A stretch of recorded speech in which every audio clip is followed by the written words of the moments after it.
Parashat Devarim, Deuteronomy chapter 1 verse 1 to chapter 3 verse 22. Chapter 1. These are the words that Moses spoke to all Israel across the Jordan, in the wilderness, in the Arabah opposite Suf, between Paran and Tophel, Laban, Hatzeroth, and Di-Zahab. It is 11 days' journey from Horeb by way of Mount Seir to Kadesh Barnea. Now Moses spoke to Bnei Israel, according to all Adonai had commanded him for them. In the 40th year, in the 11th month, on the first day of the month, after he had struck down Sihon, king of the Amorites, who lived in Heshbon, and Og, king of the Bashan, who lived in Ashtaroth and Edrei. Across the Jordan in the land of Moab, Moses began to explain this Torah, saying, Adonai our God spoke to us at Horeb, saying, You have stayed long enough at this mountain. Turn, journey on, and enter the hill country of the Amorites and all their neighbors, in the Arabah, the hill country, the lowland, the Negev, and by the seashore, the land of the Canaanites, and the Lebanon as far as the great river, the Euphrates. See, I have set the land before you.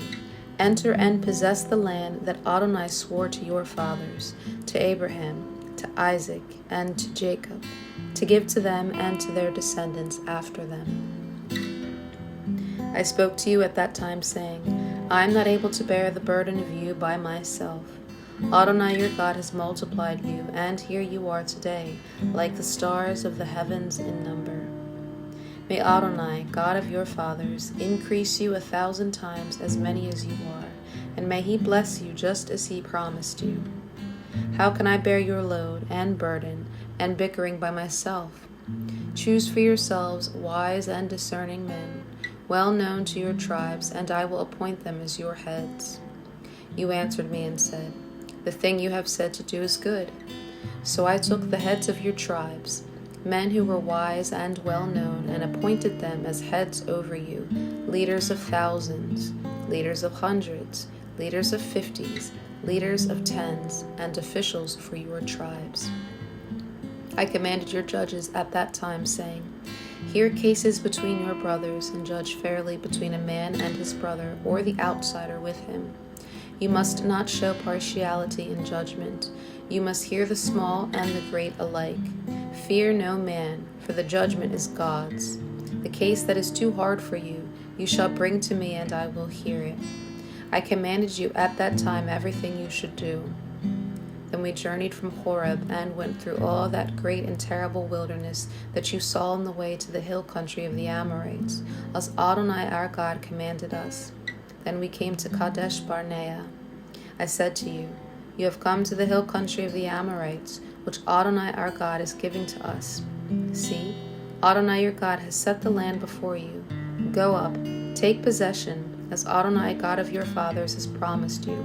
Do not be afraid or discouraged. Then all of you came near to me and said, Let's send men ahead of us to explore the land for us, and bring us back word about the way we should go up in the cities we will enter. The idea seemed good to me, so I took 12 men from among you, 1 man for each tribe. They turned and went up into the hill country, and they came to the Wadi Eshcol and spied it out. They took in their hands some of the fruit of the land and brought it down to us. They also brought back word to us and said, Good is the land that Adonai our God is giving to us. Yet you would not go up, but rebelled against the command of Adonai your God. In your tent you grumbled and said, Because Adonai hates us, he has brought us out from the land of Egypt to hand us over to the Amorites to destroy us. Where are we going? Our brothers have discouraged our hearts, saying, The people are greater and taller than we are. The cities are great and fortified up to the heavens. Besides, we have even seen the children of Anakim there. And I said to you, Don't tremble or be afraid of them. Adonai your God, who goes before you, he himself will fight for you, just as he did for you in Egypt before your own eyes, and in the wilderness, where you saw how Adonai your God carried you as a man carries his son, everywhere you went until you came to this place. Yet for all this you did not trust in Adonai your God. the one who goes before you on the way to scout out a place for you to camp and to show you the way you should go, in fire by night and in the cloud by day. When Adonai heard the tone of your words, he was angry and swore an oath, saying, Not one of these men of this evil generation will see the good land that I swore to give your fathers, except Caleb, the son of Jephunneh. He will see it. Yet to him and his children I will give the land that he has walked on, because he has followed Adonai wholeheartedly. Adonai was even angry with me on your account, saying, You will not enter there either. Joshua, son of Nun, who stands before you, will enter there.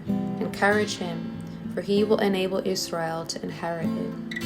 Moreover, your little ones, whom you said would become plunder, and your children who today have no knowledge of good or evil, they will enter there. To them I will give it, and they will possess it. But as for you, turn around and journey into the wilderness by way of the Sea of Reeds. Then you answered and said to me, We have sinned against Adonai. We will go up and fight, just as Adonai our God commanded us. So each of you strapped on his weapons of war, figuring it was easy to go up to the hill country. But Adonai said to me, Tell them, Do not go up and fight, for I am not with you, and you will be defeated by your enemies. So I told you, but you would not listen. You rebelled against the command of Adonai and presumptuously went up into the hill country. The Amorites who lived in that hill country came out against you, and they chased you as bees do and scattered you from Seir to Hormah. Then you returned and wept before Adonai, but Adonai did not listen to your voice or pay attention to you. So you stayed in Kadesh many days, like the days you had spent before. Chapter 2. Then we turned and journeyed into the wilderness by the way to the Sea of Reeds, just as Adonai told me. We went around the hill country of Seir for many days. Adonai spoke to me, saying, You have gone around this hill country long enough. Turn to the north. Command the people, saying, You are about to cross into the territory of your relatives, the sons of Esau, who dwell in Seir. They will be afraid of you, so be very careful. Do not provoke them, for I will not give you any of their land, not even a footprint, because I have given the hill country of Seir to Esau as a possession. You are to buy food from them for money, so that you may eat, and you are also to buy water from them for money, so that you may drink. For Adonai your God has blessed you in all the work of your hand. He has known your wanderings through this great wilderness. These 40 years Adonai your God has been with you. You have lacked nothing. So we went on past our relatives, the sons of Esau, who dwell in Seir, away from the way of the Arabah from Elah and Etzion-Geber. We turned and passed by the way of the wilderness of Moab. Adonai said to me, Do not harass Moab or engage them in battle, for I will not give you any of his land for a possession, because I have given Ar to the children of Lot for a possession. The Emim used to live there, a great and numerous people as tall as the Anakim. These people also are considered Rephaim, like the Anakim, but the Moabites call them Emim. Now the Horites used to live in Seir, but the sons of Esau drove them out and destroyed them from before themselves, and settled in their place, just as Israel did to the land of its possession that Adonai gave to them. Now rise up and cross over the Wadi Zered. So we went over the Wadi Zered. The time that we traveled from Kadesh Barnea until we crossed over the Wadi Zered was 38 years, until all the generation of the men of war from within the camp came to an end, as Adonai had sworn to them. Indeed, the hand of Adonai was against them, to destroy them from within the camp until they came to their end. Now when all the men of war had finished dying from among the people, Adonai spoke to me, saying, Today you are about to cross the border of Moab at Ar. When you come opposite the sons of Ammon, do not harass or provoke them, for I will not give you any of the land of the sons of Ammon for a possession, because I have given it to the sons of Lot for a possession. That also is considered a land of Rephaim. Rephaim used to live there, but the Ammonites call them Zamzumim, a great and numerous people as tall as the Anakim. But Adonai destroyed them from before them, and the Ammonites dispossessed them and settled in their place.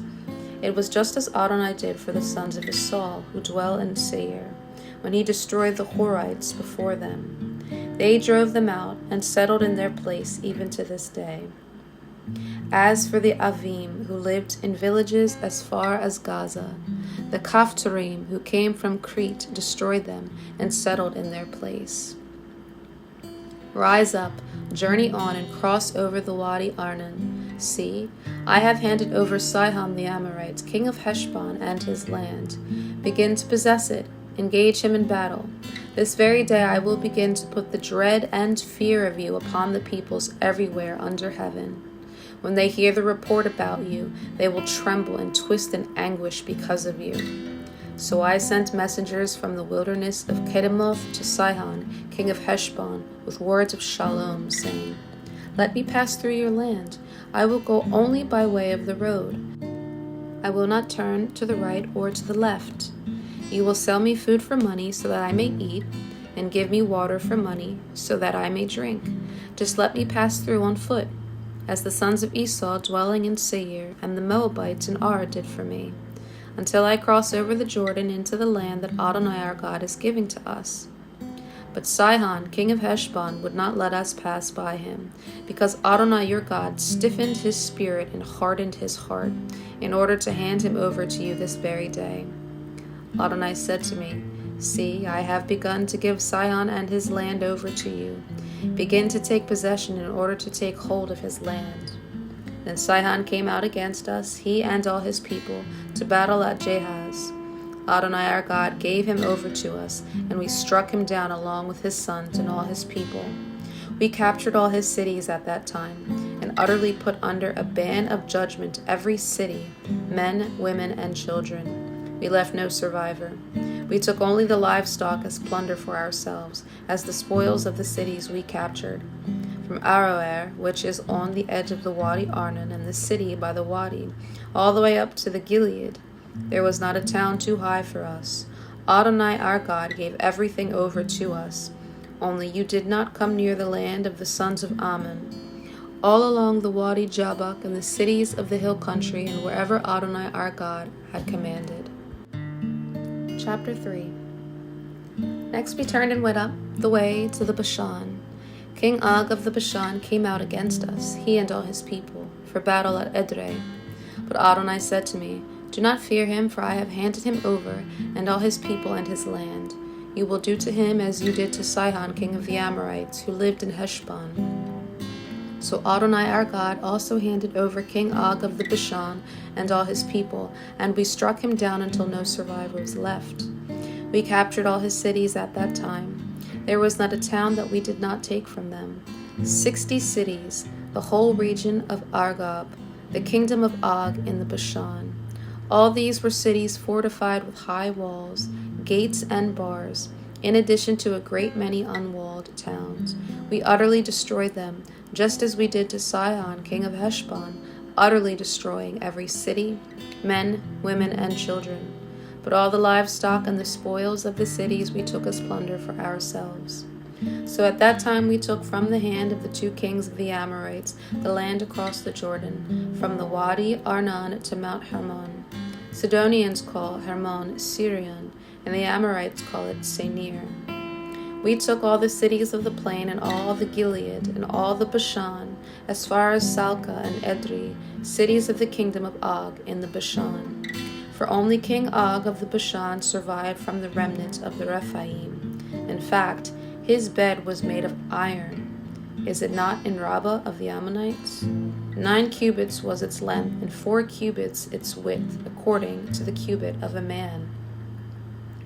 This land we took in possession at the time from Aroer by the Wadi Arnon, and half the hill country of the Gilead and its cities. I gave to the Reubenites and Gadites. The rest of the Gilead and all of the Bashan, the kingdom of Og, I gave to the half-tribe of Manasseh, all the region of the Argob. All the Bashan is called the land of Rephaim. Jair, son of Manasseh, took all the region of Argob, as far as the border of the Geshurites and the Meachathites.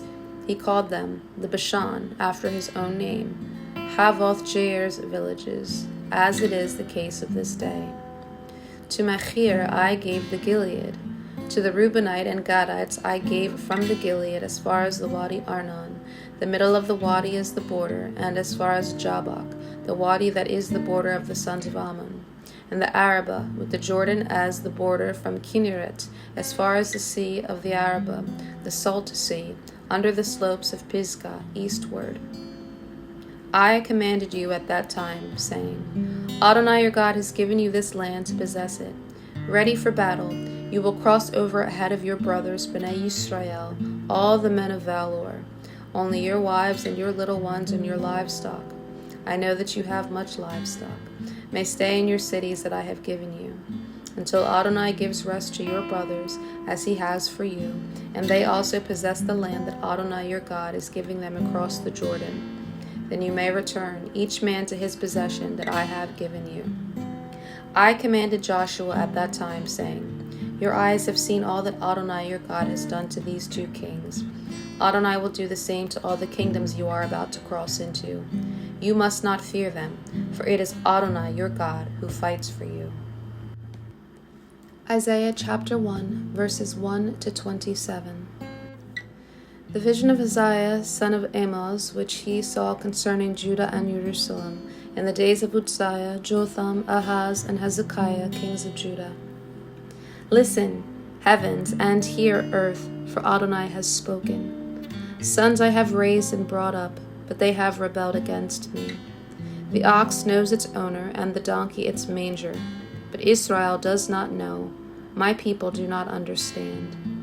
Oi, a sinful nation, a people weighed down with iniquity, offspring of evildoers, sons dealing corruptly.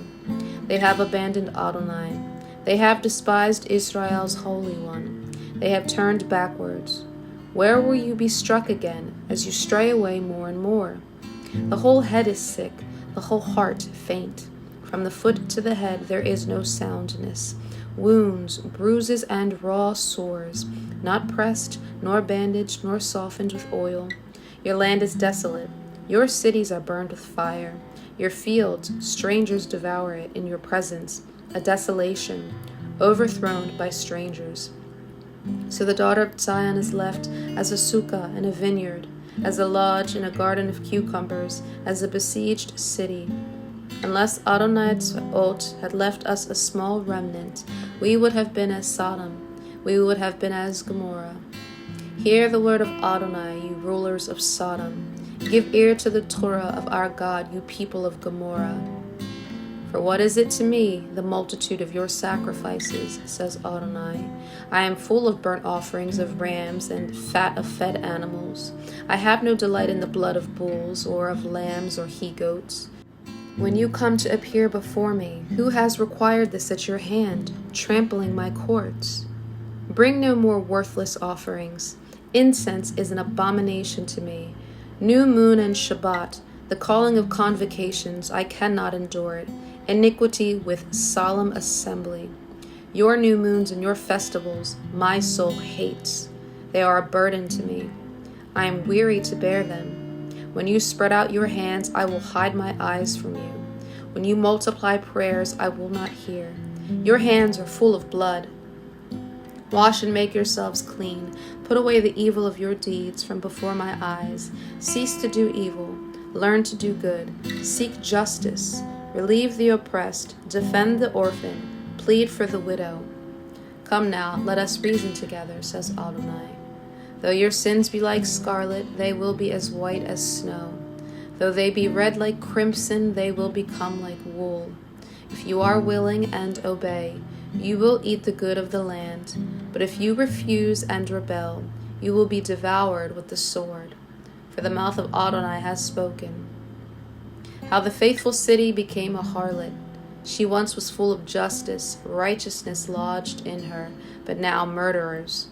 Your silver has become dross, your wine diluted by water. Your princes are rebellious and friends with thieves. Everyone loves a bribe and chases after rewards. They do not defend the orphan, nor does a widow's case come to them. Therefore, says the Lord Adonai Tzvaot, the mighty one of Israel, Oi, I will get relief from my foes and avenge myself on my enemies. Then I will turn my hand on you, purge away your dross, and remove all your alloy. I will restore your judges as at first, your counselors as at the start. Afterward you will be called City of Righteousness, Faithful City. Zion will be redeemed with justice, her repentant with righteousness. Acts chapter 7 verse 51 to chapter 8 verse 4. O you stiff-necked people, you uncircumcised of heart and ears, you always resist the Ruach HaKodesh, just as your fathers did. You do as well. Which of the prophets did your fathers not persecute? They killed the ones who foretold the coming of the righteous one. Now you have become his betrayers and murderers, you who received the Torah by direction of angels and did not keep it. When they heard these things, they became enraged and began gnashing their teeth at him. But Stephen, full of the Ruach HaKodesh, gazed into heaven and saw the glory of God, and Yeshua standing at the right hand of God. And he said, Look, I see the heavens opened and the Son of Man standing at the right hand of God. But they covered their ears, and crying out with a loud voice, they rushed at him with one impulse. Driving him out of the city, they began stoning him. And the witnesses laid down their cloaks at the feet of a young man named Saul. They went on stoning Stephen as he was calling out, Lord, Yeshua, receive my spirit. Then he fell on his knees and cried out with a loud voice, Lord, do not hold this sin against them. After he said this, he died. Now Saul was in agreement with Stephen's execution. On that day, a great persecution arose against Messiah's community in Jerusalem, and they were all scattered throughout the region of Judea and Samaria, except the emissaries. Some devout men buried Stephen and mourned deeply for him. But Saul was destroying Messiah's community, entering house after house and dragging off men and women. He was throwing them into prison. Now those who had been scattered went around proclaiming the word.